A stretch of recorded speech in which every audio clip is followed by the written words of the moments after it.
program, Kunle Adeyo is my name. Nigeria boasts of a significant advantage as it has one of the world's most sizable populations of young individuals.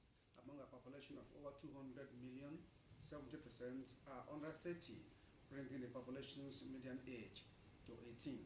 However, the youth in Nigeria grapples with formidable challenges in employment and skill development, posing significant hurdles to their aspirations and nation's progress. The World Bank anticipated that a Nigerian born in 2020 would exhibit only 36% of their potential productivity in the future, given the assumption that they lacked complete access to education. The limited opportunities for job creation and a non-conducive environment for entrepreneurship hinder the integration of the 3.5 million Nigerians joining the workforce annually. High unemployment rates, underemployment, skills mismatches, limited access to education and training, and entrepreneurship challenges collectively define the landscape of many young Nigerians.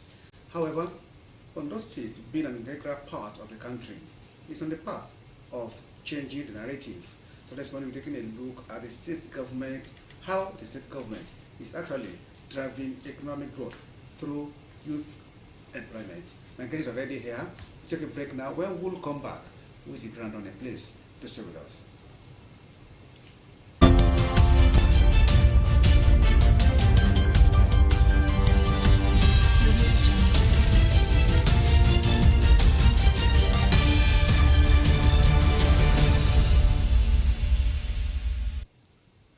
Welcome back. Today we're taking a look at how we can actually drive economic growth through youth empowerment, especially here in Ondo State. And I have with me the studio to do justice to it. I have a fisherman and national award winner, and also the senior special assistant to Ondo State Governor on youth empowerment and job creation. I have Ambassador Urioye Benedict Bayishemore in the studio. It's a pleasure to have you on the show today. Good morning, presenter, and good morning, viewers at home. Let's take a look at the statistics I just read out. 70% of the population are your livelihood. What do you think is responsible for this? First and foremost, let's give thanks to God for sparing our life up to this moment. Then, just like you have just said, 70% population of the youth. That's huge. That's huge. And I think one of the things that is actually resulted to all of this is because of the negligence and neglect over the years by different policy makers and decision makers. And now it's becoming a serious and a huge problem for the nation and the world at large. And one of the things that actually made this thing so evident was the breakout, the advent of the COVID-19 has resulted to this serious issue. But meanwhile, if you look at it in the past 20-15 years, nobody is talking about youth empowerment and entrepreneurship. And for me, entrepreneurship is a concept, is a dynamic concept of change that can create a lot of opportunity for young men, exactly, especially. And the young men that we're talking about, these are people between the age of 18 to 40, 45 that still have energy, that can think, rethink, and create and recreate ideas and opportunity. So for me, I feel that it as a result of the neglect over years that has resulted to this serious challenge. As somebody who's also to take care of this youth empowerment and job creation, we need to consider ourselves lucky in Ondo State, the youth of Ondo State, that we are very, very lucky. Because for the first time we are having a governor that has the mind of the youth. Of course, he is a youth. We are also thinking of the youth, that the youth must seriously be involved to the governor on youth empowerment and job creation. Of course, I consider it a very huge task for me, considering the avalanche of our population and the immediate challenge. Just like you have mentioned, 70% of the population gasping for opportunity on your table, where you have limited opportunity. But one of the things that I did was to find out from my principal what exactly that we will do. And the next thing was to design a concept of our 3 E's and 4 P's. And these 3 E's has to do with employment, empowerment, and engagement. And we have to drive it with 4 P's: people, private, public partnership. Because for us to solve the issue of unemployment, empowerment, and engagement, we need to involve the people. We need to involve the private sector, and we need to involve the public sector. That's why because initially in the past it used to be private-public partnership, yes. But now it is people, private, so why are you public hiding, why are you hiding the people now? Yes, now why we are hiding the people is that no matter how lofty any idea could be, if the people did not buy into it, it cannot fly. And that is why you will discover that it appears that we don't have skill sets. The youth are not interested in skill acquisition. It is because you are forcing something on them that they don't like. So what we did immediately we came on board was to launch the One Youth, One Skill scheme in order to celebrate the World Youth Skills Day. We used that to launch the One Youth, One Skill scheme. And what that means, no matter the qualification, you must have a skill, of which you have the skill. So one of the things we do is that we pre-qualify you. We listen to you. We know what your passions are. In line with your passion, you build a skill. Because in every skill, in every opportunity that you have, in every business that you have, there's always that downtime. And we want to thank the governor for approving that for us to launch the One Youth, One Skill scheme. Just immediately when we did that, we put up a youth retreat. So what has been the result of... The result of the One Youth, One Skill scheme is that we have some skill acquisition centers in the state that we are putting in proper shape, in the world standard shape for us. And what it means is that as a youth, you are still putting them in. Yes, we have all the equipment ready, we have the facility ready. All what we just need to do is just to do some skeletal work and administrative work and put the place in proper use. So for example now, one of the things that we are going to do in the skill acquisition center is that once you identify your skill, the place we're going to turn the skill acquisition center to enterprise development center. It's going to be a business center like. For example, we have some categories of youth. They have learned 1 or 2 skills. Some have not learned any. Some, they can't really identify what their passions are. But with what we are going to do in the Enterprise Development Center, which we call the Skill Acquisition Center, you will identify 3 things that you like doing without being paid for. Once you get those things, we as professionals in the field, we know where you fit in. And once we place you there, what we expect you to do is that after getting your training, maybe for 6 months, for a year, we will make you do business with our equipment there. Along the line, it's going to be a symbiotic relationship. You pay, maybe you are coming in to use our equipment to provide service to your client. You pay certain amount of money to the government coffer so that we can maintain those equipment and you get large chunk of it. So it makes it very interesting. So how do they get patronage? Because that's also important. Of course, they get patronage. Of course, we have a lot of skill around the Enterprise Development Center. We have content creator. We have social media. We take advantage of social media as a youth. That is the power of networking. That is the power of marketing. How many centers are you planning to have? Of course, we are planning to have at least 2 centers in each local government of the state. We are going to co-opt the then technical and vocational centers. We're going to co-opt them into these modern skill acquisition centers that we're turning to Enterprise Development Center. So that, by the time you change the narrative that is an Enterprise Development Center, already it's very, very enticing.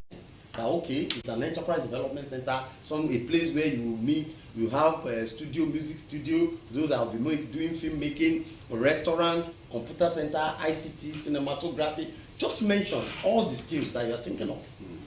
And from there, definitely, at least for the first phase of it, we are targeting about 18,000 youths. For the first set that we are going to launch any moment from now. And the other part of it is that if you look at some of these things, we have also identified 6 major areas that the youth of the state are having challenge. In the area of agribusiness, the area of entrepreneurship, entertainment and culture, politics and leadership, marriage and relationship. And we have also identified agribusiness entrepreneurship, marriage and relation. So these are the major areas that we have seen prospects that the youth are going into. And for us, I'm interested in this marriage and relationship. yes, it's a serious issue. How will it bring money on the table? Yes, it has to bring money. If you look at vast majority of the relationship and the moral decadence are married between the age of 1 to 5, and these people are youth. We need guidance around this area, because for example, if you and your spouse or your partner, you are having a business together, and along the line you cannot decipher between marriage and business, relationship and business, you know, by the time that business touch or crash, a ripple effect on the value chain that the business has created. It has a ripple effect on the number of people that are benefiting from that business.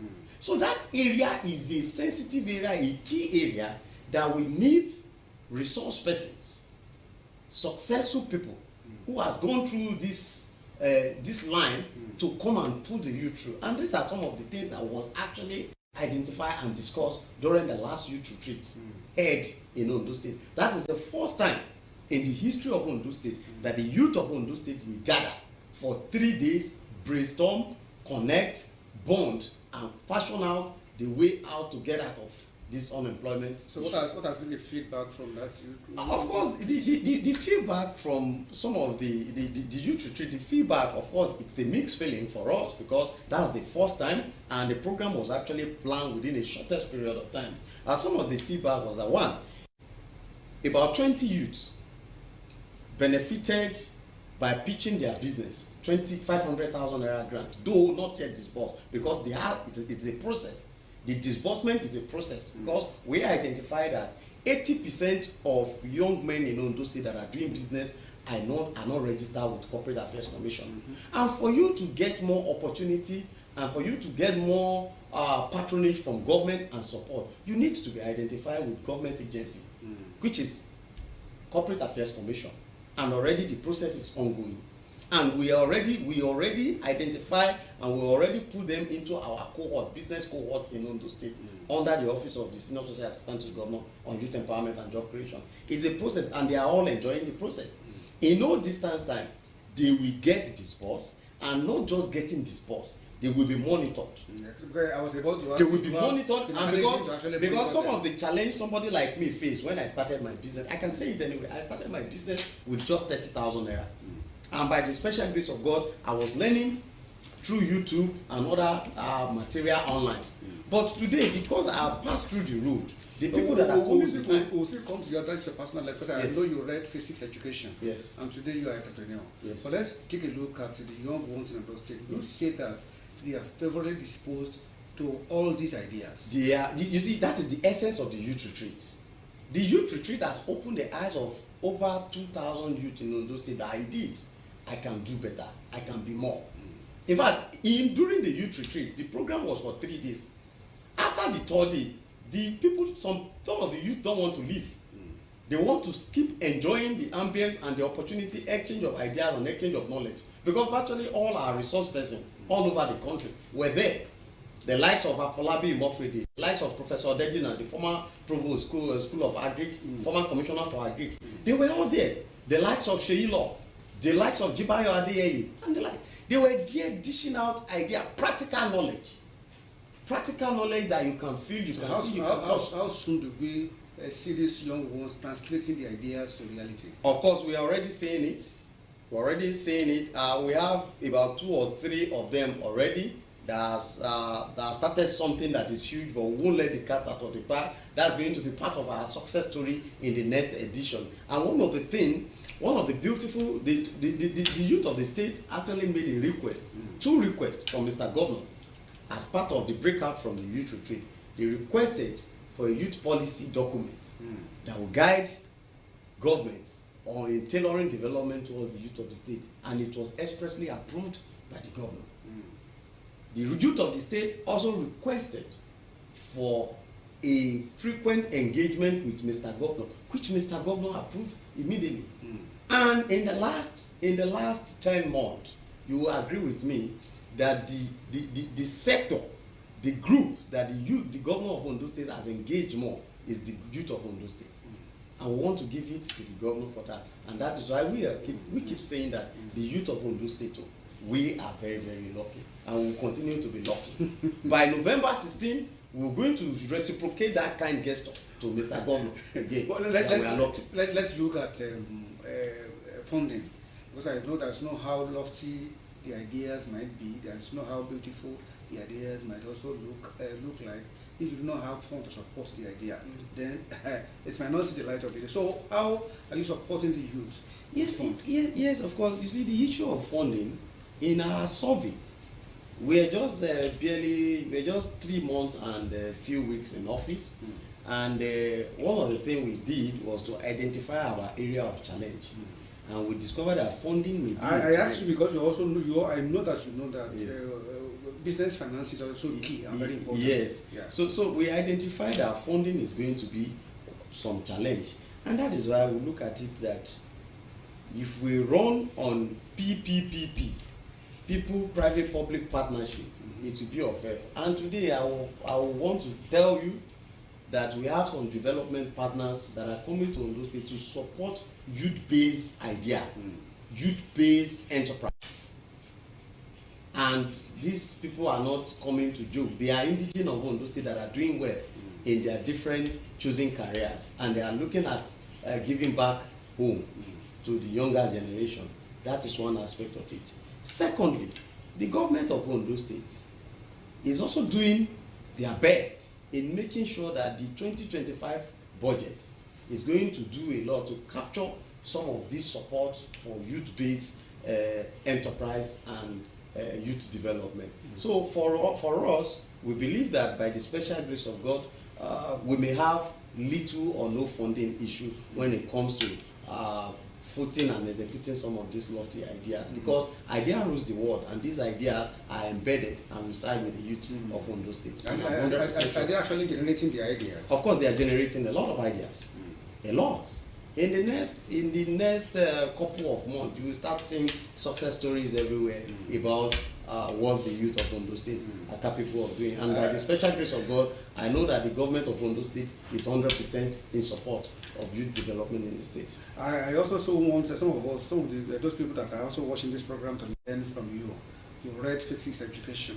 One would ordinarily expect you to be in the classroom teaching your students Fixes. And today you are doing well in business. What actually prompted you? You see, first and foremost, I am a trained teacher, and what I am still doing today, I still consider it as teaching.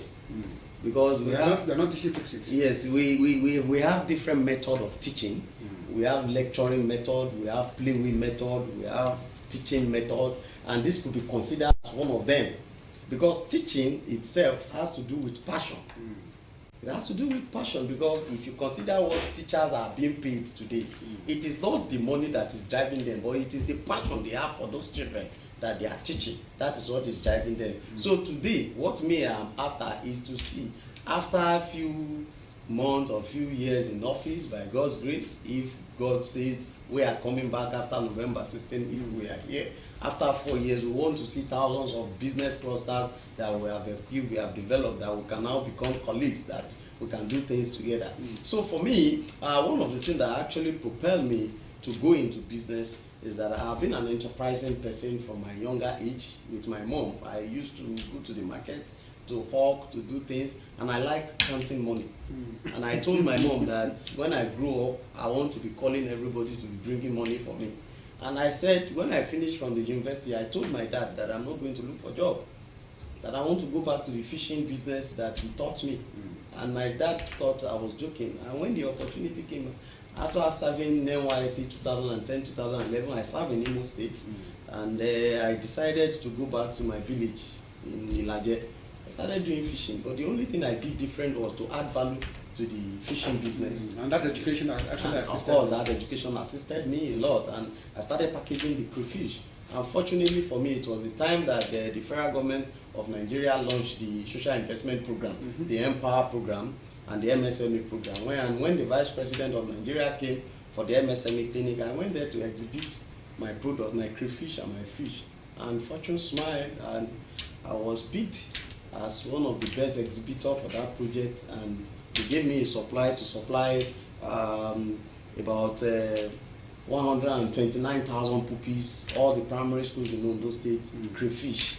And that was how the whole thing started blowing, and I started exhibiting all over the country, all over the world. And today here we are, we're an ambassador of Federal Republic of Nigeria on micro, small and medium enterprises, and we are still on the line. So if God has given us this opportunity, what stops us from bringing others alongside to benefit from it?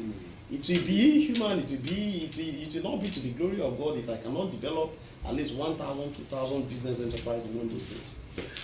You also have this idea of a fish market in Ondo State. Yes. I drove past that place 2 days ago. Nothing was happening there.